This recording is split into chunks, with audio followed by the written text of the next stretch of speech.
அனைவருக்கும் நமஸ்காரம். நம்ம நேத்திக்கு வரைக்கும் பார்த்த விஷயம் என்ன அப்படின்னு பார்த்தீங்கன்னா, விரதங்கள் பற்றி நம்ம பார்த்துட்டு இருந்தோம். அதாவது ஏகாதசி விரதம், பிரதோஷம், சிவராத்திரி அப்படிங்கிறத பற்றி பார்த்துட்டு இருந்தோம். அதில் ஏகாதசி அப்படின்னு சொல்லும்போது, இந்த விஷ்ணு கோயில்களுக்கு போயிட்டு, அந்த விஷ்ணுவினுடைய நாமத்தை உச்சரிச்சுக்கிட்டு, அந்த விஷ்ணுவுக்கான கீர்த்தனைகளை பாடிட்டு, அதில் அந்த அரிசி, அப்புறம் அந்த சில உணவு விஷயங்கள் எல்லாம் தவிர்த்துட்டு, அது விரதம் அப்படின்னு சொல்லி பெயரில் வந்து அவங்க சில நடவடிக்கைகளை செஞ்சிட்ருக்குறாங்க. ஆனால் இது சாஸ்திரங்களில் வந்து சொல்லப்பட்ட விஷயந்தான்.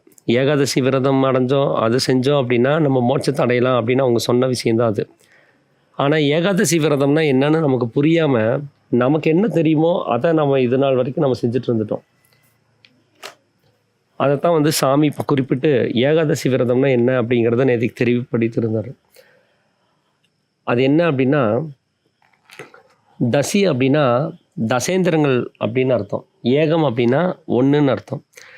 தசேந்திரங்கள் வழியாக வெளியில் போகக்கூடிய அந்த ஜீவசக்தியை அப்படி வெளியில் போக விடாமல் நமக்குள்ளாரே ஒரே கதியை, ஏக கதியாக ஒரே கதியாக மாற்றும் போது அந்த மனம்ங்கிறது உள்ளே அடங்கி போயிடும். அப்போ தான் நமக்கு மோட்சங்கிறது கிடைக்கும் அப்படின்னு சொல்லி சாமி சொல்லியிருந்தார். அந்த தசேந்திரியங்கள் என்னென்ன அப்படின்னு கேட்டிங்கன்னா, கர்மேந்திரியங்கள் அப்படின்னு சொல்லக்கூடிய 5 விஷயம். கண்ணு, காது, மூக்கு, வாய், தோல்.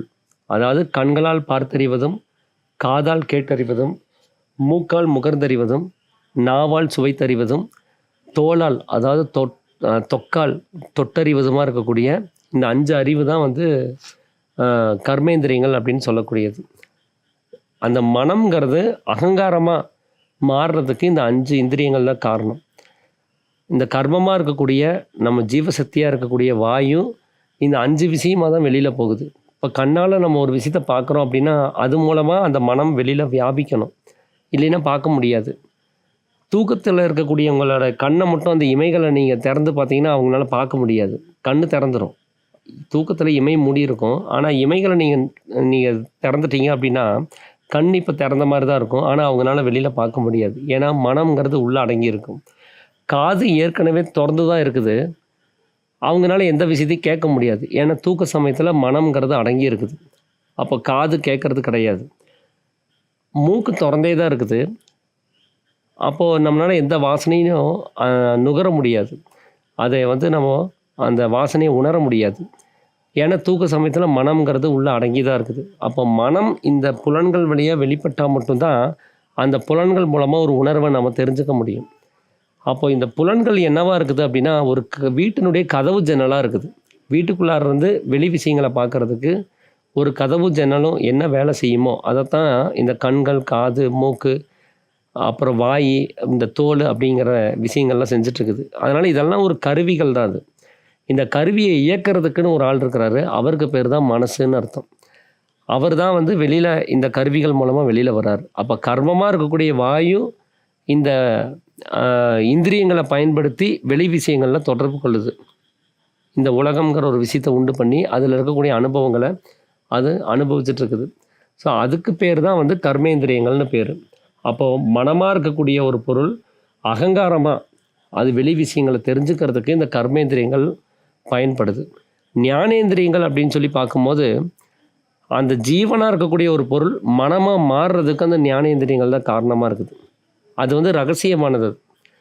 அந்த பொருளை வந்து வாக்கு, பாணி, பாயு, பாதம், உபஸ்தம் அப்படின்னு சொல்லுவாங்க. இந்த 5 விஷயந்தான் வந்து ஞானேந்திரியங்கள் அப்படின்னு சொல்லக்கூடியது. அப்படி அந்த ஞானம் அப்படின்னு சொல்லக்கூடிய அந்த விஷயத்திலிருந்து, அந்த களங்கமில்லாத தன்மையிலிருந்து களங்கமுள்ள தன்மைக்குள்ளே மாறுறதுக்கு இந்த 5 விஷயங்கள் காரணமாகுது. அப்படி தான் ஜீவன்கிறது மனசாக மாறுது. அப்படி மனசாக மாறுறதுக்கு இந்த 5 விஷயங்கள் காரணமாக இருக்குது. அதனால் இதை ஞானேந்திரியங்கள் அப்படின்னு சொல்கிறாங்க. இப்படி ஞானேந்திரியங்கள் 5ம் கர்மேந்திரியங்கள் 5மா இருக்கக்கூடியதான் தசேந்திரியங்கள்னு சொல்கிறாங்க. இந்த தசேந்திரியங்கள் வழியாக வெளியில் போகிறத சக்தியை தடுத்து நிறுத்தி அதை ஒரே கதியாக, ஒரே ஏக கதியாக மாற்றுறதுக்கு பேர் தான் ஏகாதசி விரதம் அப்படின்னு சொல்லி வேதங்களில் குறிப்பிட்டு சொல்லியிருக்கிறாங்க. நமக்கு அந்த அர்த்தம் புரியாததுனால நம்ம என்ன பண்ணிட்டோம்னா, நமக்கு தெரிஞ்ச சமய சடங்குகளை நம்ம இங்கே செயல்பட்டு நாம் இதனால் நமக்கு மோட்சம் கிடைக்கும் அப்படின்னு சொல்லி நம்பி நாம் நம்ம ஜீவனை மேலும் நஷ்டப்படுத்திகிட்டே தான் இருக்கிறோமே தவிர மோட்சத்துக்கான உபாயங்களை நம்ம எதையுமே செய்கிறதில்ல. இதே போல் தான் பிரதோஷம் அப்படிங்கிறது. பிரதோஷங்கிறது எப்போ வரும்னா திரியோதசி அப்படின்னு சொல்லக்கூடிய அந்த திதி என்றைக்கு வருதோ அன்றைக்கி தான் அது வரும். திரியோதசிங்கிற திதி வரும்போது தான் அந்த பிரதோஷங்கிறது வர்றது. அப்போது திரியோதசின்னா அதுக்கு என்ன அர்த்தம் அப்படின்னா, திரி அப்படின்னா 3ன்னு அர்த்தம். அது என்னென்னா 3 குணங்கள், அது சத்வகுணம், ரஜோகுணம், தமோகுணம். இப்படி 3 குணங்களாக தசேந்திரங்கள் வழியாக வெளியில் வர்ற அந்த சக்தியை வெளியில் வர விடாமல் தடுக்கிறதுக்கு பேர் தான் திரியோதசி. அதைத்தான் வந்து பிரதோஷம்னு நம்ம சொல்கிறோம். நாம் இதை புரிஞ்சுக்காம நம்ம சிவசேத்திரங்களுக்குள்ளே போய் சிவன் கோயில்களில் போய் அங்கே இருக்கக்கூடிய விக்கிரகங்களை கும்பிட்டுக்கிட்டு நமக்கு தெரிஞ்ச விரதங்கள் அனுஷ்டித்து நம்ம ஜீவனை நஷ்டப்படுத்திட்டு இருக்கிறோமே தவிர அந்த ஜீவசக்தியை உள்ளில் அடக்கிறது கிடையாது. ஏன்னா முதல் அத்தியாயத்திலே சாமி சொல்லியிருக்கிறாரு, ஈஸ்வர மதஸ்தன்னா யார் அப்படின்னு. ஈஸ்வர மதஸ்தன்னா தன்னுடைய ஈஸ்வரனாக இருக்கக்கூடிய அந்த சைத்தன்யத்தை வெளியில் விடாமல் தனக்குள்ளாரையே நிலைநிறுத்துறவனோ அவன் தான் ஈஸ்வர மதஸ்தன். அப்போ ஈஸ்வரனாக இருக்கக்கூடிய அந்த சக்தியை வெளியில் விடக்கூடாது. அதுக்கான உபாயங்கள் வந்து நாம் கடைபிடிக்கக்கூடிய விரதங்களில் இல்லை. அதனால் அது வந்து சரியான மார்க்கத்தை நமக்கு காண்பிக்கிறது கிடையாது.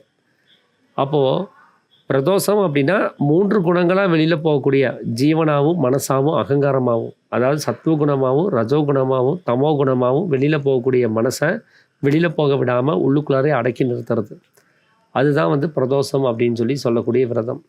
இன்னொரு விரதம் என்னென்னா சிவராத்திரி விரதம். இது வருஷத்தில் ஒரு நாள் தான் வரும். அந்த நாள் முழுவதும் நம்ம முழிச்சிருக்கணும், தூங்கக்கூடாது. ஏன்னா அந்த ஒரு நாள் தான் சிவனுக்கு ரெஸ்ட்டு கொடுக்கணும். மற்ற நாள்லாம் அவர் வந்து தூங்குறதே இல்லை, முழிச்சிட்டே இருந்து இந்த உலகத்தை காப்பாற்றிட்டு இருக்கிறாரு. அந்த ஒரு நாள் அவரை தூங்க விட்டுட்டு நாம் முழிச்சிருந்து அவருக்கு ஒரு ரெஸ்ட்டு கொடுக்கலாம் அப்படிங்கிற மாதிரியான ஒரு சடங்கை நாம் பண்ணிகிட்ருக்குறோம். அந்த நாள் முழுவதும் முழிச்சிருந்து சிவ கீர்த்தனங்களை பாடி சிவ புராணங்கள் பற்றின விஷயங்களை பேசிக்கிட்டு ஆடலும் பாடலுமா எப்படியெல்லாம் நம்ம தூக்கத்தை நம்ம வரவிடாமல் தடுக்க முடியுமோ நியாயமான முறையில் அப்படியெல்லாம் நாம் அதை செஞ்சிட்ருக்குறோம். அப்போ இதெல்லாம் செய்கிறதுனால நம்மளுடைய சக்தி உள்ளில் அடங்குதா வெளியில் போகுதா அப்படின்னு கேட்டிங்கன்னா அது வெளியில் தான் போகுது. நீங்கள் நார்மலாக படுத்து தூங்கியிருந்தால் கூட ஒரு 16 மணி நேரம் நீங்கள் வெளியில் முழிச்சிட்ருக்கிறீங்க, ஒரு 8 மணி நேரம் தூங்குறீங்க. ஆனால் அந்த சிவராத்திரி அன்னைக்கு 24 மணி நேரமும் நீங்கள் முழிச்சிட்ருக்கிறீங்க. அப்போது நார்மலாக 16 மணி நேரம் போகக்கூடிய சக்தி அந்த சிவராத்திரி அன்னைக்கு 24 மணி நேரம் வெளியில் தான் போகுது. அப்போ அது வந்து சக்தியை அடக்கிறதுக்கான ஒரு யுக்தி அதில் ஒன்றுமே இல்லாமல் போகுது. அதுதான் நாம் இப்போ செஞ்சுட்டு இருக்கக்கூடிய சமய சடங்குகளாக இருக்குது. அவங்க அதை குறிப்பிட்டு அவங்க சொல்லலை. சிவராத்திரி விரதம் அப்படின்னா அதுக்கு என்ன அர்த்தம்னா, ராத்திரி அப்படின்னா ரா கூட்டல் திரி. திரி அப்படின்னா திரிகுணங்கள், சத்துவகுணம், ரஜோகுணம், தமோகுணம். ரா அப்படின்னா இருட்டுன்னு அர்த்தம். அந்த இருட்டுக்கு தான் அறியாமைன்னு நம்ம சொல்கிறோம். அந்த அறியாமைங்கிறது தான் நாம் தூங்குகிற தூக்கம். அது இதுக்கு முன்னாடி 7ஆம் அத்தியாயத்திலே சாமி சொல்லியிருந்தார், தூக்கம், சொப்பனம், விழிப்பு அப்படிங்கிற ஜாக்கிரதை அப்படின்னு சொல்லக்கூடிய விஷயங்களை பற்றி பேசும்போது நாம் தூங்குகிறோம் அப்படின்னு சொல்கிறது வந்து மனம் வேலை விட்ட சமயம். உண்மையாகவே தூக்கம் அப்படின்னா அது அறியாமை தான் அப்படின்னு சொல்லியிருந்தார். அந்த அறியாமைங்கிற தூக்கத்தில் நீங்கள் காணக்கூடிய சொப்பனம் தான் இந்த உலகம் அப்படின்னு குறிப்பிட்டு சொல்லியிருந்தார். அப்படி ரா அப்படின்னா அதுக்கு இருட்டுன்னு அர்த்தம். அந்த இருட்டு தான் தூக்கத்துக்கான அறிகுறி. அப்படி அறியாமைன்னு சொல்லக்கூடிய அந்த தூக்க நிலைமையிலேருந்து நாம் விழிப்புணர்வு அடையணும், நாம் விழிச்சுக்கணும் அப்படிங்கிறதுக்காக தான் அந்த சிவராத்திரி விரதமே இருக்குது. அப்போ என்றைக்கு நான் அறியாமையை விட்டு விலகி அந்த 3 குணங்களை உள்ளில் அடக்கி அந்த வெளியில் போகக்கூடிய அந்த சலனத்தை நான் தடுத்து நிறுத்தி எனக்குள்ளாரையே நான் நிலைநிறுத்துறனோ அன்றைக்கி தான் சிவராத்திரி விரதம். அது ஏதோ ஒரு நாளில் வரக்கூடிய விஷயம் கிடையாது. அது அந்த ஒரு நாள் வந்துருச்சு அப்படின்னா நமக்கு அந்த இருட்டு நீங்கி போயிடுதுன்னு அர்த்தம். ஒரு முறை இருட்டு நீங்கிடுச்சுன்னா அது பகல் ஆயிடுச்சுன்னா அதுக்கப்புறம் இருட்டாகிறது இல்லைங்கிறது சாமி. ஏன்னா அந்த பகலை நாம் இது வரைக்கும் உணரவே இல்லை. நம்முடைய சாஸ்வதமாக இருக்கக்கூடிய இயல்பே இருட்டாக தான் இருக்குது. பிறந்ததுலேருந்து சாதாரண மனுஷர்கள் வந்து சாகிற வரைக்கும் அந்த இருட்டிலேயே தான் இருக்காங்க, அந்த அறியாமையிலே தான் இருக்காங்க. தன்னைத்தானே உணராமல் தான் யாருன்னே தெரியாமல் அந்த உடம்பு தான் நாம், இந்த அகங்காரத்தை தான் நாமன்னு நாம் நினச்சிட்ருக்குறோம். இது எதுவுமே நாம் கிடையாது. அந்த பரிசுத்தமான களங்கமில்லாத அந்த தன்மையில் இருக்கக்கூடிய அந்த ஜெகஜோதி, அந்த ஈஸ்வரத்தன்மை, அதுதான் நாம் அப்படிங்கிறத புரிஞ்சுக்காமலே நம்ம செத்து போயிட்டுருக்குறோம். அதை புரிஞ்சுக்கிட்டால் நம்ம சாக போகிறது கிடையாது, புரிஞ்சுக்காததுனால தான் செத்துட்ருக்குறோம். அப்போது அந்த அறியாமைன்னு சொல்லக்கூடிய அந்த இருட்டை நம்ம அந்த தூக்கத்துலேருந்து விழிக்கிறதுக்காக தான் சிவராத்திரி விரதத்தை வந்து அனுஷ்டிக்க சொன்னாங்க. அந்த தூக்கத்துலேருந்து நம்ம விழிச்சிட்டோம்னா நம்ம சிவராத்திரி விரதத்தை மேற்கொள்கிறதா அர்த்தமாயிருது. ஆனால் நாம் தூக்கம்னாலே நாம் நைட்டு எப்போவுமே தூங்குற அந்த நிலைமை தான் நமக்கு ஞாபகத்துக்கு வருது. அதனால தான் அதில் விழிச்சிட்டு உட்காந்துருக்குறோம். அது மனம் வேலை விட்ட சமயம் தான் அது தூக்கம் அல்ல. அது தூக்கம் அப்படின்னா அறியாமை தான் தூக்கம் அப்படிங்கிறத சாமி வந்து 7ஆம் அத்தியாயத்திலே விவரமாக டீட்டெயில்டாக அவர் வந்து குறிப்பிட்டு சொல்லியிருந்தார். அப்போ அந்த அறியாமைன்னு சொல்லக்கூடிய அந்த இருட்டிலிருந்து நம்மளுடைய திரிகுணங்களாக வெளியில் போகக்கூடிய சக்தியை வெளியில் போக விடாமல் தடுத்து நிறுத்துறதுக்கு பேர் தான் சிவராத்திரி. அப்படி நம்ம செஞ்சோன்னா நமக்கு வந்து மோட்சங்கிறது கிடைக்கும் அப்படிங்கிறத சொல்லியிருந்தார். இப்போ இதில் வந்து இந்த ஞானேந்திரியங்கள் பற்றி தான் இன்றைக்கி நான் உங்களோட பகிர்ந்துக்கணும் அப்படின்னு சொல்லி நான் நேற்றுக்கே நான் சொல்லியிருந்தேன். அந்த ஞானேந்திரியங்களில் வந்து வாக்கு, பாணி, பாதம், பாயு, உபஸ்தம் அப்படின்னு சொல்லக்கூடிய அந்த 5 விஷயங்கள் இருக்குது. அந்த 5 விஷயங்களை பற்றி தான் இன்றைக்கி நம்ம பார்க்க போகிறோம். அதில் வாக்கு அப்படின்னு சொல்லும்போது அது பிரம்மா சரஸ்வதியினுடைய அந்த உற்பத்தியை பற்றி பேசும்போதே சாமி சொல்லியிருந்தார். வாக்கு அப்படிங்கிறது சரஸ்வதி அப்படின்னு சொல்லியிருந்தார். அந்த சரஸ்வதிக்கு பேர் இன்னொரு பேர் வந்து சக்தின்னு பேர். அதுதான் சக்தி ரூபமாக சலித்து நமக்குள்ளார இருந்து வெளியில் வந்து இந்த உலகத்தை உண்டு பண்ணியிருக்குது.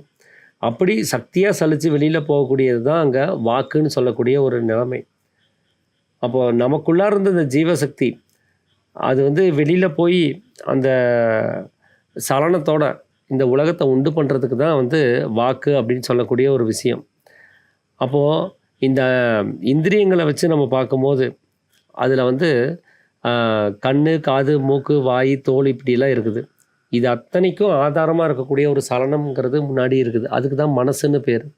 அந்த மனசு சலனப்பட்டு இந்த இந்திரியங்கள் மூலமாக வெளியில் வரலன்னா அது உலகத்தை உண்டு பண்ணவோ அது உண்டு பண்ண உலகத்தை நமக்கு தெரிவிக்கவோ அதனால் முடியாது. அப்போ அதை உண்டு பண்ணுறதுக்கான ஒரு விஷயமாக தான் வந்து இந்த 5 இந்திரியங்கள் வந்து வேலை செஞ்சிட்ருக்குது. அப்போது அந்த வாக்கு அப்படிங்கிறது என்ன அப்படின்னா நமக்குள்ளாரிருந்து வெளியில் வரக்கூடிய சப்தம். அந்த சப்த ஸ்வரூபமாக தான் நாம் தூக்கத்துலேருந்து எந்திரிக்கிறோம். அந்த சப்தம் தான் நமக்கு இந்த வெளியில் இருக்கக்கூடிய சக்தியினுடைய சலனத்தை அது உண்டு பண்ணி கொடுத்துருக்குது.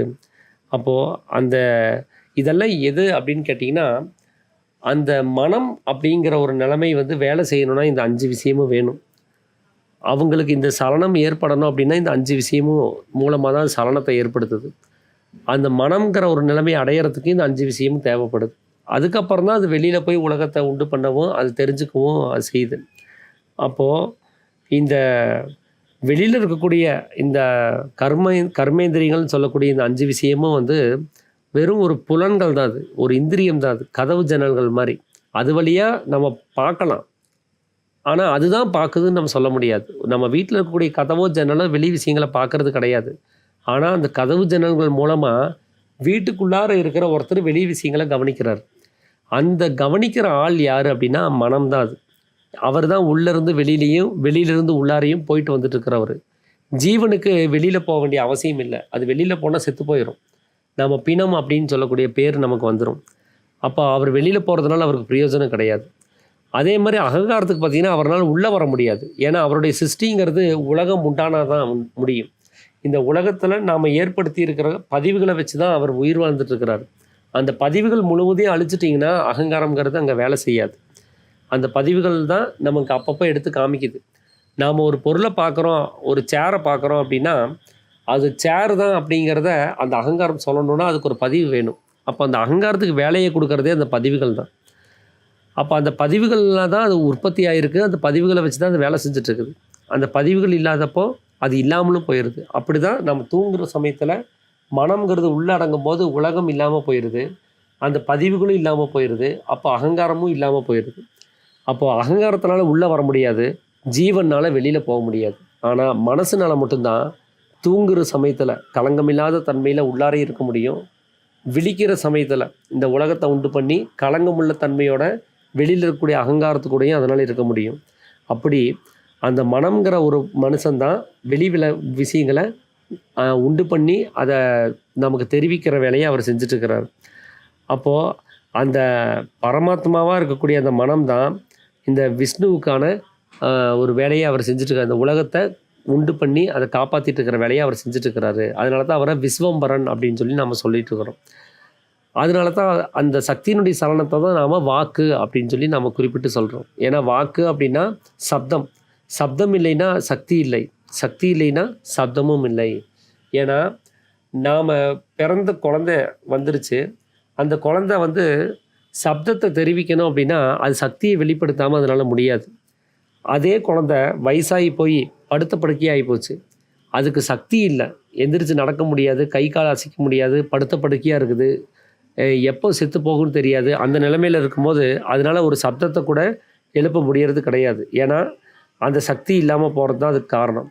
அப்போ அந்த சக்தி அப்படிங்கிறதும் சப்தங்கிறதும் ரெண்டு வேறு வேறு கிடையாது. ஒன்று இல்லைன்னா இன்னொன்று இல்லாமல் போகக்கூடிய ஒரு நிலைமையில தான் அது இருக்குது.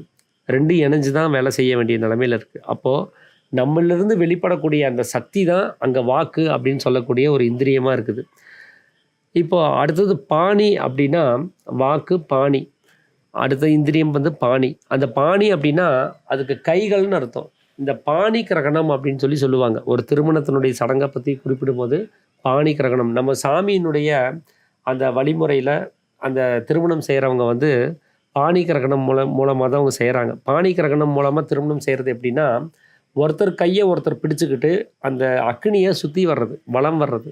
3 முறை வலம் வந்துட்டாங்க அப்படின்னா அவங்களுக்கு திருமணம் முடிஞ்சிருச்சுன்னு அர்த்தம். அதனால தான் அதுக்கு பாணி கிரகணம் மூலமாக திருமணம் நடக்குது அப்படின்னு சொல்லி சாமி குறிப்பிடுவார். அந்த ஒரு வரைமுறை நமக்கு போதும், அந்த சடங்கு போதும் அப்படின்னு சொல்லி அவர் அதை மட்டுமே நமக்கு வந்து அனுமதி கொடுத்துருக்கிறார். அப்போ அந்த பாணி அப்படின்னா அது கைகள்னு அர்த்தம். ஏன்னா கை கோர்க்கிறது தான் திருமணம். அந்த பாணி கிரகணம்னா 2 கைகளும் இணையிறது. அப்போ அந்த பாணி அப்படின்னா கைகள்னு அர்த்தம். யாருடைய கைகள் அப்படின்னா மனசனுடைய கைகள், அது விஷ்ணுவனுடைய கைகள். அந்த விஷ்ணுவுக்கு 4 வகையான கைகளை நீங்கள் கவனிக்க முடியும். அந்த விஷ்ணுவனுடைய படத்தை நீங்கள் கவனித்து பார்த்தீங்கன்னா 4 கைகள் அவருக்கு இருக்கும். அந்த 4 கைகளையும் ஒவ்வொரு ஆயுதத்தை அவர் வந்து வச்சுருப்பார். ஒரு கையில் சக்கரம் இருக்கும், ஒரு கையில் சங்கு இருக்கும், இன்னொரு கையில் கதம் இருக்கும், இன்னொரு கையில் பத்மம் இருக்கும், தாமரை. இந்த 4 கைகள் தான் பாணி அப்படின்னு சொல்லக்கூடிய ஒரு நிலைமையில் இருக்குது. அதில் வந்து அந்த சக்கரத்தினுடைய பலன் என்ன, அது ஏன் அவர் வச்சிருக்கிறாரு அப்படின்னா, நாம் நினச்சிட்ருப்போம் ஏதோ சத்துருக்களை அவர் வந்து அழிக்கிறதுக்காக வச்சுருக்கிறாரு அப்படின்ட்டு.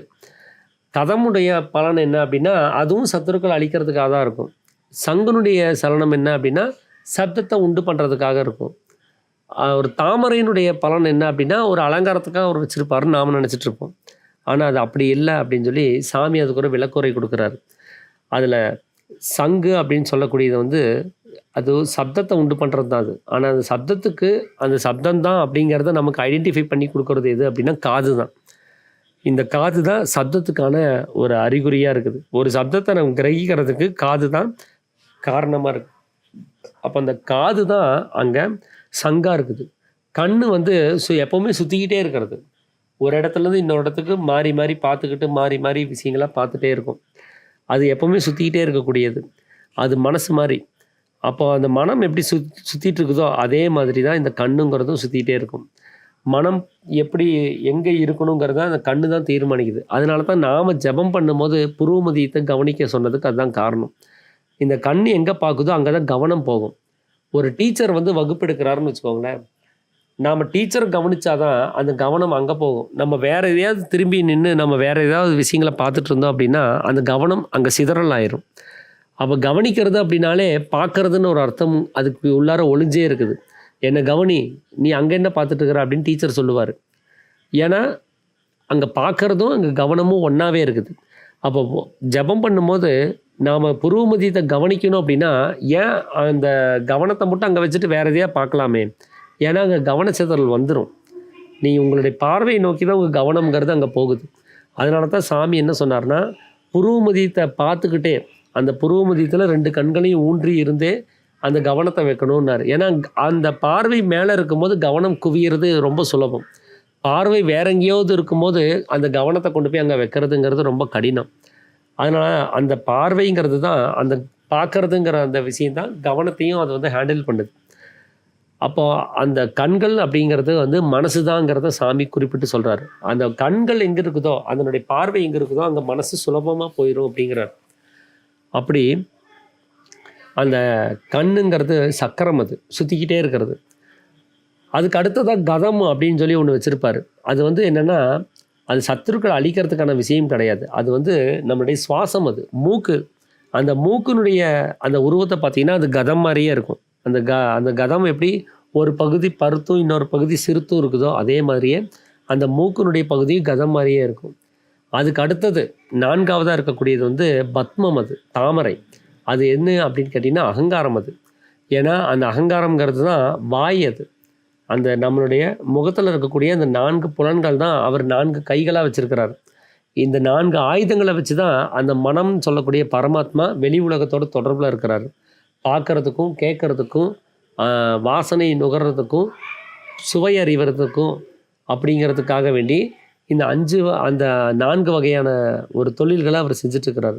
ஏன் அதை அகங்காரத்தை வந்து அந்த பத்மங்கிறது அகங்காரம், ஆனால் அதை ஏன் வாயின்னு குறிப்பிடணும் அப்படின்னா நம்முடைய அகங்காரத்தினுடைய வெளிப்பாடு வந்து வாயிலிருந்து தான். இப்போ நான் ஒரு வேலையை செஞ்சுட்டேன், இது யார் செஞ்சா இந்த வேலையை அப்படின்னு சொல்லி கேட்டால் நான் உடனே என்ன சொல்லுவேன்? நான் தான் செஞ்சேன் அப்படின்னு சொல்லுவேன். அப்போ நான் அப்படின்னு சொல்லக்கூடிய இந்த வெளிப்பாடை என் வாய் மூலமாக தான் சொல்ல முடியும். என்னுடைய வாயிலிருந்து தான் அந்த அகங்காரத்தினுடைய வெளிப்பாடுங்கிறதே இந்த உலகத்துக்குள்ளார வருது. என்னுடைய நான்கிற அகங்காரத்தை வெளிப்படுத்தணும்னா அதுக்கு இந்த வாய் தான் யூஸ் ஆகுது. அது மூலமாக தான் நான் தெரியப்படுத்துகிறேன். அதனால் இந்த 4 அகங்காரத்தினுடைய வெளிப்பாடுங்கிறது வாய் அப்படிங்கிறதுனால அந்த பத்மங்கிறது சாமி வந்து வாய் தான் அப்படிங்கிறத அவர் குறிப்பிட்டு சொல்கிறார். அப்போது இந்த 4 கைகள் தான் வந்து பாணி அப்படின்னு சொல்லக்கூடிய ஒரு விஷயமா இருக்குது. அடுத்தது பாயு அப்படின்னா அந்த சிவலிங்கத்தை நம்ம சிவசேத்திரங்கள்லாம் நம்ம பார்த்துருப்போம். மேலே வந்து ஒரு படிக்கல்ல திருப்பி போட்ட மாதிரி இருக்கும் சிவலிங்கம் மேல் பகுதி. கீழே வந்து பார்த்திங்கன்னா ஒரு தட்டு மாதிரி இருக்கும். அந்த தட்டு மேலே தான் அந்த படிக்கல்ல திருப்பி போட்ட மாதிரி ஒரு உருவத்தை நம்ம பார்த்துருப்போம் சிவசேத்திரங்களில். அந்த லிங்கத்தினுடைய ஒரு உருவமாக இருக்கும்.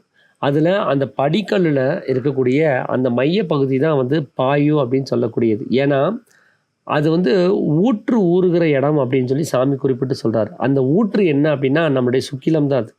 அந்த சுக்கிலம் அங்கிருந்து தான் உற்பத்தியாகி வெளியில் வருது அப்படிங்கிறாரு. அங்கிருந்து தான் ஊறி வெளியில் வருதுங்கிறார். அந்த சுக்கிலத்தினுடைய உற்பத்தி அங்கே தான் இருக்குதுங்கிறாரு. ஆனால் அங்கே உற்பத்தியான சுக்கிலம் எங்கே நிற்குது அப்படின்னு கேட்டிங்கன்னா அதுக்கு கீழே தட்டு பகுதியில் தான் அது எப்போவுமே அந்த ஸ்டோரேஜில் இருக்கும். ஆனால் அது உற்பத்தி ஆகிறது அந்த படிக்கல் மாதிரி இருக்கக்கூடிய அந்த மைய பகுதியில், சிவலிங்கத்தினுடைய மைய பகுதியில் தான் அந்த பாயு அப்படின்னு சொல்லக்கூடியது. பாயுனா இப்படி பாஞ்சு போகிறது. அது அங்கேருந்து ஊறி ஒரு இடத்துலேருந்து நிற்காமல் இன்னொரு இடத்துக்கு போகிறது. அப்படி தான் வந்து அது ஊறி போகிற ஒரு இடம் அப்படிங்கிறதுக்காக அதை வந்து சாமி பாயு அப்படின்னு சொல்லி அவர் சொல்கிறாரு. அதுக்கு அடுத்ததான் சொல்லக்கூடியது வந்து பாதம். பாதம் அப்படின்னா அது உற்பத்தி ஸ்தானம்னு அர்த்தம். அது நம்முடைய புருவ மத்தியம். அது அதுதான் நம்மளுடைய தொடக்க ஸ்தானம். நாம் எங்கே உற்பத்தி ஆனோன்னா அந்த புருவ மத்தியத்தில் தான் நம்முடைய உற்பத்திங்கிறது இருக்குது. அதுதான் நம்மளுடைய மூலாதாரம்னு சொல்லக்கூடிய இடம். அதுக்கு தான் வந்து பாதம் அப்படின்னு சொல்லி பேர். இந்த அடிமுடி காணக்கூடிய ஒரு நிகழ்வை நீங்கள் கவனிச்சிருப்பீங்க. பிரம்மாவுக்கும் ஒரு விஷ்ணுவுக்கும் ஒரு கான்வர்சேஷன் நடக்கும். யார் பெரியவர் அப்படின்னு சொல்லி ஒரு கேள்வி வரும். நான் வந்து படைக்கலைன்னா நீ எப்படி காப்பாற்றுவ அப்படின்னு சொல்லி பிரம்மா கேட்பார். அவர் எப்படி அழிப்பார் சிவபெருமான். அப்போது உங்கள் 2 பேர்த்துக்கும் வேலை கொடுக்கறது படைக்கும் தொழிலை வச்சுருக்கிற நான் தானே.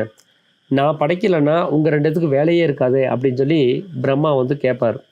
அப்போ விஷ்ணு என்ன சொல்லுவார்னா, இல்லை நம்ம 2 பேரையும் விட உயர்ந்த ஸ்தானத்தில் இருக்கக்கூடியவர் சிவன் தான். அவருடைய அடிமுடியை கூட நம்மளால் பார்க்க முடியாது அப்படின்னு சொல்லி விஷ்ணு வந்து சொல்லுவார். அப்போ பிரம்மா என்ன சொல்லுவார்னா, நான் அவரை பார்த்துட்டேன்னா நான் தான் உயர்ந்தவன், நீ ஒத்துக்குவியா அப்படின்னு சொல்லி கேட்பார். கண்டிப்பாக ஒத்துக்குவேன், ஆனால் அது உன்னால் முடியாதுன்னு சொல்லுவார். ஆனால் கேட்க மாட்டார். நான் அவருடைய முடியை நான் பார்த்தே தீர்வேன்னு சொல்லி அவர் முடியை பார்க்குறதுக்கு கிளம்பி போவார். சிவபெருமான் பெருசாகிட்டு போயிட்டே இருப்பார். இவர் பிரம்மா அந்த முடியை நோக்கி மேலே போயிட்டே இருப்பார். அவரால் பார்க்கவே முடியாது. விஷ்ணு என்ன பண்ணுவார்னா, அவர் நேராக கீழே இறங்கி போய் அந்த பாதாளத்தை தோண்டி அவருடைய பாதம் இருக்கக்கூடிய அந்த பகுதியில் போய் சரணடைவார். அந்த பாதத்தை தொட்ட உடனே சிவபெருமான் யார் நம்ம பாதத்தை தொடுறதுன்னு சொல்லி குமிஞ்சு பார்ப்பார். அப்போது விஷ்ணு அவருடைய முடியை அவர் பார்த்துருவார். இப்படி தான் அந்த சாஸ்திரங்கள்லாம் அந்த கதை வந்து சொல்லப்பட்டிருக்கும். அதனுடைய தத்துவார்த்தம் என்ன அப்படின்னா, ஒரு அகங்காரம் வந்து அந்த பாதம் அப்படின்னு சொல்லக்கூடிய உற்பத்தி ஸ்தானத்துக்கு போகவே முடியாது. அது எவ்வளோ முயற்சி பண்ணாலும் அந்த உற்பத்தி ஸ்தானத்தை அதனால் அடையவே முடியாது. அது அடையிறதுக்கான ஒரே தகுதியுள்ள ஒரே ஆள் யார் அப்படின்னா மனம்தான். மனசுனால மட்டும்தான் அந்த உற்பத்தி ஸ்தானத்தை போய் அடைய முடியும். அந்த மனசுக்கு மட்டும்தான் பணிஞ்சு போகக்கூடிய ஒரு நிலைமைங்கிறது இருக்குது. அப்படி அந்த மனம்ங்கிறது பணிஞ்சு போய் அந்த பாதத்தை போய் பிடிக்குது. அந்த பாதம் தான் உற்பத்தி ஸ்தானம்னு சொல்லக்கூடியது. அதுவும் நம்முடைய புருவ மத்தியம். அந்த புருவ மத்தியத்தில் என்னைக்கு மனம் போய் சலனம் இல்லாமல் அமைதியாக இருக்குதோ அப்போ தான் வந்து அந்த சிவபெருமானுடைய அடிமுடியை நம்மளால் பார்க்க முடியும் அப்படிங்கிறத அவங்க குறிப்பிட்டு சொல்கிறாங்க. அப்போது அந்த பாதம் அப்படின்னு சொல்லக்கூடியது வந்து அது உற்பத்தி ஸ்தானம். அதுக்கு அடுத்ததாக இருக்கக்கூடிய அந்த இந்திரியம் என்னென்னா உபஸ்தம். அந்த உபஸ்தம் அப்படின்னு சொல்லக்கூடியது என்னென்னா அப்படின்னா அது வந்து சேர்ந்து இருக்கிறதுன்னு அர்த்தம். ஸ்திதி அப்படின்னா அது ஸ்திரமாக இருக்குதுன்னு அர்த்தம். அங்கே நிலையாக இருக்குதுன்னு அர்த்தம். எதோட அப்படின்னு கேட்டிங்கன்னா லிங்கத்தோட. அந்த லிங்கத்தோட எது சேர்ந்தே இருக்குது அப்படின்னு சொல்லி பார்த்தா அந்த தட்டு தான் சேர்ந்தே இருக்குது. அந்த படிக்கல் மாதிரி கவுத்தி வச்சுருக்கக்கூடிய அந்த ஒரு உருவத்தோட கீழே தட்டு மாதிரி இருக்கக்கூடிய ஒரு பகுதி அதோட சேர்ந்தே இருக்குது. அதுக்கு பேர் தான் உபஸ்தம்னு பேர். அங்கே தான் சுக்கிலத்தினுடைய ஸ்டோரேஜ் இருக்குது. அங்கே தான் சுக்கிலம்ங்கிறது இருக்குது. ஆனால் உருவாகி வர்றது லிங்கத்தில் இருந்து. ஆனால் அது நிலைநிறுத்தி வச்சிருக்கிற அந்த பகுதிங்கிறது உபஸ்தம் அப்படின்னு சொல்லக்கூடிய அந்த பகுதியில். அப்படி அந்த லிங்கத்தோட சேர்ந்தே இருக்கக்கூடிய அந்த பகுதி தான் அது வந்து உபஸ்தம் அப்படின்னு சொல்லக்கூடிய அந்த தட்டு பகுதி. இதனால தான் வந்து ஈஸ்வர லிங்கம் அப்படின்னு சொல்லி அதுக்கு பேர். அது நம்மளுடைய புருவ மத்தியத்தில் இருக்கக்கூடிய ஒரு விஷயம். அப்போது அந்த லிங்கத்தில் தான் அந்த உபஸ்தம் அப்படிங்கிறது சேர்ந்தே இருக்குது. அந்த உபஸ்தம் அப்படின்னு சொல்லி ஏன் சொல்கிறோம் அப்படின்னா, உபஸ்தம் அப்படின்னா யோனின்னு அதுக்கு ஒரு பேர் இருக்குது. யோனி அப்படின்னா உற்பத்தி ஸ்தானம்னு அர்த்தம். அந்த மனம்ங்கிறது அங்கே தான் உற்பத்தி ஆகுது. ஏன்னா மனம்ங்கிறது சுக்கிலம். அது ஜலாம்சமாக இருக்கக்கூடிய சுக்கிலம். அந்த மனம்ங்கிற சுக்கிலம் அந்த உபஸ்தம் அப்படிங்கிற பகுதியிலேருந்து தான் அது வெளிப்பட்டு வருது. அப்போது அந்த உற்பத்திங்கிறது அங்கே தான் இருக்குது. ஆனால் நாம் நினைக்கிற மாதிரி நம்மளுடைய உற்பத்திங்கிறது பெண்களினுடைய மூத்திர துவாரம் கிடையாது அப்படிங்கிறத சாமி வந்து குறிப்பிட்டு சொல்லியிருக்கிறாரு. நம்மளுடைய உற்பத்தி ஸ்தானத்தில் தான் நம்மளுடைய உற்பத்திங்கிறது இருக்குது. ஏன்னா ஒரு கர்ப்ப பாத்திரத்தில் நாம் ஒரு குழந்தையாக உற்பத்தியாகி வரணும் அப்படின்னா நம்ம அப்பா அம்மாவுடைய அந்த சுக்கிலம்ங்கிறது அவங்களுடைய உற்பத்தி ஸ்தானத்துலேருந்து அவங்களுடைய புருவ மத்தியத்துலேருந்து இலகி வெளியில் வரணும். அதுக்கப்புறம் அது கர்ப்ப பாத்திரத்தில் போய் விழுகும்போது தான் அது உற்பவமாகி வரும். அப்போது அது உற்பத்தி ஆனது எங்கிருந்து அப்படின்னா நம்ம அப்பா அம்மாவுடைய ஒரு உற்பத்தி ஸ்தானமாக இருக்கக்கூடிய புருவ மத்தியத்துலேருந்து தான் நாம் வந்திருக்கிறோம். நாம் அந்த கர்ப்ப பாத்திரத்துலேருந்து நம்ம டைரெக்டாக வரல. அந்த கர்ப்ப பாத்திரத்தினுடைய வேலை என்ன அப்படின்னா அதில் விழுந்த அந்த சுக்கிலத்தை அதை நிலைநிறுத்துறது, அதை பாதுகாக்கிறது, அதை வந்து இன்னும் விருத்தியாக்கிறதுக்கான வேலையை மட்டும்தான் அது செஞ்சிட்ருக்குது. இதுக்கு தான் சாமி இதுக்கு முன்னாடி ஒரு உதாரணம் சொன்னார்.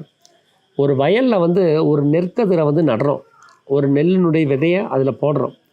அந்த வயல் என்ன பண்ணுதுன்னா அதில் நல்லா சமன்படுத்தி அதை தயார்படுத்தி வச்சுருக்குறோம். உரமெல்லாம் போட்டு நல்லா ஹெல்த்தியாக இருக்குது அந்த வயலுங்கிறது. அதில் நம்ம அந்த நெல் கதிரை போடும்போது அதில் நெல் முளைச்சி நெற்கதிராக அது வந்து முளைச்சி வெளியில் வருது. அதை நம்ம அந்த நெற்கதிரை நம்ம என்னன்னு சொல்கிறோம், வயல் கதிர்னு சொல்கிறதில்ல, நெல் கதிர்னு தான் சொல்கிறோம். ஏன்னா அதனுடைய விதை நெல்லுக்கானது. கோதுமையை போட்டோம்னா அது கோதுமை, நெல் போட்டோம்னா நெல். அப்போ அந்த நெல் தான் அந்த கதிரை உற்பத்தி பண்ணியிருக்கு, அந்த வயல் கிடையாது. அதே மாதிரி தான் அந்த வயல் மாதிரி தான் இந்த கர்ப்ப பாத்திரமும். அதில் எதை போட்டிருக்கிறோமோ அதை விருத்தியாக்கிற வேலையை தான் அந்த கர்ப்ப பாத்திரம் பண்ணுது. அதில் போட்டிருக்கிற விதை எதோடதுன்னா சுக்கிலத்தினுடைய இது. அந்த சுக்கிலத்தினுடைய உற்பத்தி புருவ மத்தியத்தில் இருக்கிற யோனி அப்படின்னு சொல்லக்கூடிய உபஸ்தத்துலேருந்து வந்திருக்குது. அப்போ அதுதான் நம்மளுடைய உற்பத்தி ஸ்தானமே தவிர இந்த கர்ப்ப பாத்திரம் கிடையாது அப்படிங்கிறத சாமி வந்து அதை குறிப்பிட்டு சொல்கிறாரு. இன்னொன்று என்ன சொல்கிறாருன்னா, அந்த மூத்திர துவாரம் அப்படின்னு சொல்லக்கூடிய பெண்களுடைய மூத்திர துவாரம் வழியாக நம்ம வெளியில் வர்றோம் கர்ப்ப பாத்திரத்துலேருந்து. அப்படி வர்றது அவர் வந்து கும்பிபாக நரகஸ்தலம் அப்படின்னு சொல்லி அவர் குறிப்பிட்டு சொல்கிறார். அவங்க நரகத்துக்குள்ளே வராங்க அப்படின்னு சொல்லி குறிப்பிடுறார். ஏன்னா சொர்க்கத்தில் இருந்தவங்க இப்போ நரகத்தை நோக்கி வராங்க. எல்லோரும் நினச்சிட்ருப்பாங்க செத்ததுக்கு அப்புறம் தான் சொர்க்கம் நரகம்லாம் இருக்குதுன்னு. நாம் கர்ப்ப பாத்திரத்தில் இருக்கும்போது சொர்க்கத்தில் தான் இருந்தோம். ஏன்னா சொர்க்கம்ங்கிறது என்ன, பந்தத்துலேருந்து விடுதலை ஆகிறது தான் சொர்க்கம்ங்கிறது. அந்த பந்தம்ங்கிறது என்ன, இந்த உலகம் தான் பந்தம். ஏன்னா கர்ம பந்தமாகும் உலகு அப்படின்னு அதுக்கு பேர். அப்போ இந்த உலகம்ங்கிறது இல்லாமல் இருக்கும்போது தான் நாம் சொர்க்கத்தில் இருக்க முடியும். அப்படி பார்த்தா கர்ப்ப பாத்திரத்தில் இருக்கக்கூடிய நாம் அந்த நிலமையில தான் நாம் சொர்க்கத்தை அனுபவிச்சுட்டு இருந்தோம். எப்போ வெளியில் வந்து இந்த உலகத்தை உண்டு பண்ணுறோமோ அப்போ தான் பந்தம் ஏற்படுது. பந்தம் இருக்கிற இடத்துல சொர்க்கத்துக்கு வேலையே கிடையாது. ஏன்னா பந்தம் ஏற்பட்டுருச்சுன்னா நாம் கைதி ஆகிட்டோம்னு அர்த்தம்.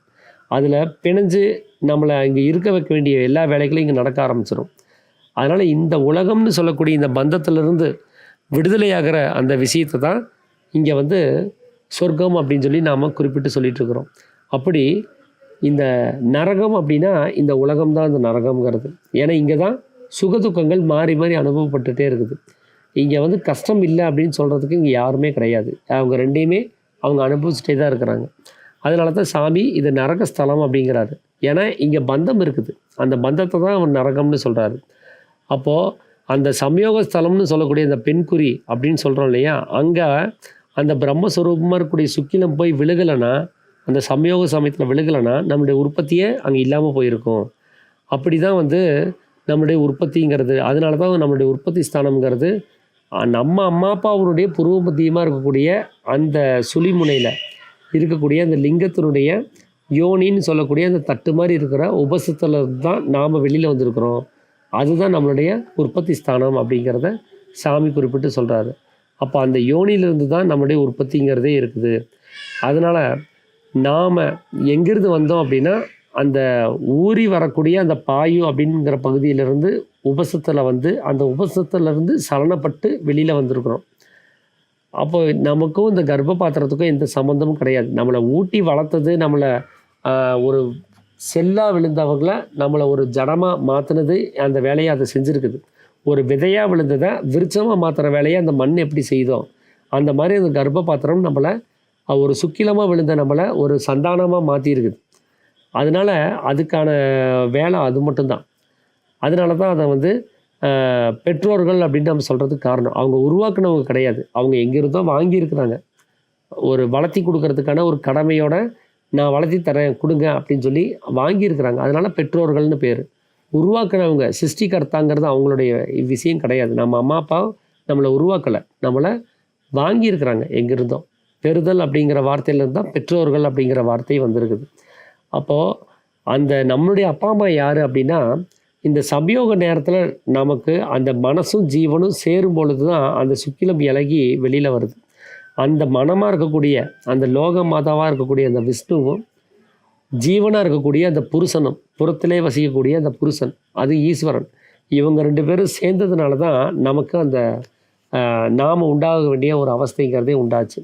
அப்போ நம்மளுடைய அப்பா அம்மா யாருன்னா சிவன் அப்படின்னு சொல்லக்கூடிய அந்த களங்கமில்லாத தன்மையில் இருக்கக்கூடிய அந்த ஜீவனும், சக்தி அப்படின்னு சொல்லக்கூடிய சலனத்தன்மையில் இருக்கக்கூடிய அந்த மனமும், இவங்க 2 பேரும் தான் நம்ம அப்பா அம்மாவாக இருக்காங்க. அவங்க தான் நம்மளை உருவாக்குனவங்க. அவங்ககிட்டருந்து வாங்கி பெத்தெடுத்து நம்மளை வளர்த்தி கொடுக்குற வேலையை தான் இவங்க வெளியில் இருக்கக்கூடிய நாம் கவனிக்கிற இந்த அப்பா அம்மா நமக்கு செஞ்சிட்ருக்குறாங்க. அப்படி அந்த வாக்கு, பாணி, பாதம், பாயு, உபஸ்தம் அப்படிங்கிற இந்த விஷயங்கள் தான் வந்து ஞானேந்திரியங்கள் அப்படின்னு சொல்லக்கூடிய விஷயம். இதிலிருந்து தான் அந்த ஜீவன்கிறது மனம்ங்கிற நிலைமைக்கு சலனப்பட்டு வருது. முதல்ல வந்து அந்த லிங்கத்திலேருந்து அந்த பாயு அப்படின்னு சொல்லக்கூடிய இடத்துலேருந்து அந்த உற்பத்தியாக அந்த சுக்கிலம் வருது. அது உபஸ்தத்தில் நிற்குது. அந்த உபஸ்தத்திலேருந்து அது ஒரு கர்ப்ப பாத்திரத்தில் விழுது. அந்த கர்ப்ப பாத்திரத்திலேருந்து இந்த உலகம்ங்கிற அந்த நிலைமையை சக்தியாக மனசாக சலித்து வெளியில் வந்து இதை உண்டு பண்ணுது. இப்படி தான் ஒரு வரைமுறையில் நமக்கு அந்த ஜீவன்கிறது மனசாக மாறி இருக்குது அப்படிங்கிறத சாமி வந்து குறிப்பிட்டு சொல்கிறாரு. அப்போ இந்த 4 விஷயங்கள் தான் வந்து 4 கைகளாக இருக்குது. இந்த 4 விஷயங்கள் இல்லை அப்படின்னா அவரால் வேலை செய்ய முடியாது. அவர் சலனம் இல்லாத தன்மையில் மனம்ங்கிற நிலைமை இல்லாத நிலைமையில் தான் அந்த ஜீவன்கிறது இருக்கும். கர்ப்ப பாத்திரத்தில் எப்படி மனமே இல்லாமல் இருந்தோமோ அந்த மாதிரி தான் நாம் இருக்க வேண்டிய நிலைமையாக இருந்திருக்கும். அப்போது இந்த ஜீவசக்தியாக இருக்கக்கூடிய அந்த விஷயத்தை அப்படி சலனப்பட்டு வெளியில் வரக்கூடிய அந்த விஷயத்தை அப்படி வெளியில் வரவிடாமல், இந்த ஞானேந்திரங்கள் வழியாக வெளியில் வரக்கூடிய விஷயத்தை வெளியில் வரவிடாமல், நம்முடைய குதம் அப்படின்னு சொல்லக்கூடிய 2 துவாரம் நமக்குள்ளார இருக்குது. அது அண்ணாக்குக்கு மேலே இருக்குது. அந்த 7 துவாரங்களில் ரகசியமான துவாரம் அது. 5 துவாரம் நமக்கு நார்மலாகவே தெரியும். ஆனால் 9 துவாரங்களில் 7 துவாரம் நமக்கு ரகசியமாகவே அந்த பகிரங்கமாகவே தெரியும். அந்த 9ல் 2 துவாரம் வந்து நமக்கு ரகசியமானது. அதுதான் குதம்னு சொல்லக்கூடிய அந்த 2 துவாரம். அந்த 7 துவாரம் என்ன அப்படின்னா 2 கண், 2 காது, 2 மூக்கு, 1 வாய். இது முகத்துக்குள்ளே வெளியில் இருக்கக்கூடிய 7 துவாரங்கள். அது இல்லாமல் அந்த 2 துவாரம் உள்ளுக்குள்ளார அண்ணாக்குக்கு உள்ளார ரகசியமாக இருக்கும். அதுதான் குதம்னு சொல்லக்கூடிய 2 துவாரம். அந்த குதம் அப்படின்னு சொல்லக்கூடிய துவாரத்து மூலமாக வெளியில் வந்து வெளியில் இருக்கக்கூடிய 7 துவாரங்கள் வழியாக மொத்தம் 9 வாசல்கள் வழியாக வெளியில் வியாபிக்கக்கூடிய அந்த சக்தியை அப்படி வெளியில் போக விடாமல் தடுத்து அதை உள்ளுக்குள்ளார இருக்கக்கூடிய அந்த குதம் அப்படின்னு சொல்லக்கூடிய அந்த துவாரம் வழியாக அதை நடத்தும் போது அது என்னென்னா மனம்ங்கிறது அந்த வெளி விஷயங்கள்லாம் விட்டுரும். அப்போது நம்மளால் பார்க்கவோ கேட்கவோ அறியவோ எதுவுமே செய்ய முடியாது. அந்த நிலைமையை தான் வந்து மோட்சத்துக்கான ஒரு அறிகுறியாக சாமி வந்து சொல்கிறாரு. அப்படி நமக்குள்ளாரே அடங்கும் போது தான் அது ஞானம்ங்கிறதே உண்டாகுது. அதுக்கு பேர் தான் வந்து ஞானேந்திரியங்கள்னு பேர். நமக்கு ஞானத்தை உண்டாக்குறதுக்கு இந்த 5 இந்திரியங்களும் வேலை செய்யக்கூடாது. நமக்கு வெளி உலகம்னு சொல்லக்கூடிய இந்த கர்ம பந்தமாக இருக்கக்கூடிய இந்த உலகத்தை பார்க்காம இருக்கிறதுக்கு கர்மேந்திரியங்கள்னு சொல்லக்கூடிய கண்ணு, காது, மூக்கு, வாய், தோல் அப்படின்னு சொல்லக்கூடிய இந்த 5 இந்திரியங்கள் வேலை செய்யக்கூடாது. நாம் தூங்குகிற சமயத்தில் இந்த 5 வேலை செய்கிறதில்ல. ஆனால் உண்மையாகவே தூக்கம்னு சொல்லக்கூடிய அறியாமை அது நீங்கும் போது அந்த ஞானேந்திரியங்கள்னு சொல்லக்கூடிய 5மே வேலை செய்யாமல் போயிடும். அப்போது உண்மையான தூக்கம்ங்கிறது நமக்குள்ளேருந்து நிவர்த்தி ஆகும்போது அந்த ஞானேந்திரியங்களுடைய 5 இந்திரியங்களும் வேலை செய்யாமல் போயிடும். அது வேலை செய்யாமல் போகும்போது தூக்கம் விழித்து நாம் விழிப்பு நிலைமைக்கு வந்துடுவோம். இதுக்கு தான் ஞானம்னு பேர். அதனால தான் இதை ஞானேந்திரியங்கள் நம்ம குறிப்பிட்டு சொல்கிறோம். அப்போது நாவு, கை, கால், குதம், மூத்திரதோரம் இப்படி தான் வந்து இதெல்லாமே வந்து அந்த ஒரு தொழில் செய்கிறதுக்கான ஒரு தோரமே தவிர இதெல்லாமே ஞானேந்திரியங்கள் கிடையாது. இதெல்லாமே வந்து ஒரு வேலை செய்கிறதுக்கு இதெல்லாமே வேணும். அப்போ மனம்ங்கிறது நம்மளுடைய சொந்த ஸ்தானமாக இருக்கக்கூடிய உற்பத்தி ஸ்தானத்தில் அசையாமல் நிற்கும் போது மட்டும்தான் நமக்கு ஞானம்ங்கிறது கிடைக்குது. அந்த நேரத்தில் தான் அந்த விஷ்ணுங்கிறவர் அனந்த சயனனாக இருக்கிறார். எந்த ஒரு வேலையும் இல்லாமல் வெறும் ஆனந்தத்தை மட்டுமே அனுபவிச்சுட்டு அவர் சும்மா இருக்க வேண்டிய ஒரு வேலையில் இருக்கிறார். மனம் வேலை விட்ட சமயம் மாதிரி. அந்த நேரத்தில் அவருக்கு வந்து பார்த்திங்கன்னா ஆதி அந்தம் எதுவுமே கிடையாது. அடிமுடி எதுவுமே கிடையாது. அகம்புறம் எதுவுமே கிடையாது.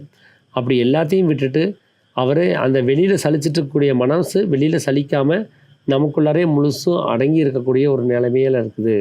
இந்த மாதிரி அதை உள்ளுக்குள்ளாரே அடக்கி வைக்கிறதுக்கு பேர் தான் விரதம்னு பேர். அந்த விரதத்தை நம்ம அனுஷ்டிக்காமல் வெளியில் இருக்கக்கூடிய விரதங்கள் அனுஷ்டிச்சுட்டு இருக்கிறதுனால நமக்கு எந்த பிரயோஜனமும் இல்லை. நம்முடைய சக்திங்கிறது எந்த விரதத்தினாலேயும் நமக்கு வந்து வெளியில் நாம் இப்போ நடைமுறையில் இருக்கக்கூடிய விரதத்தினால நமக்கு சக்தியினுடைய சரணம்ங்கிறது உள்ளில் அடங்கி இருக்கிறது இல்லை அப்படிங்கிறத சாமி குறிப்பிட்டு சொல்லியிருக்கிறார்.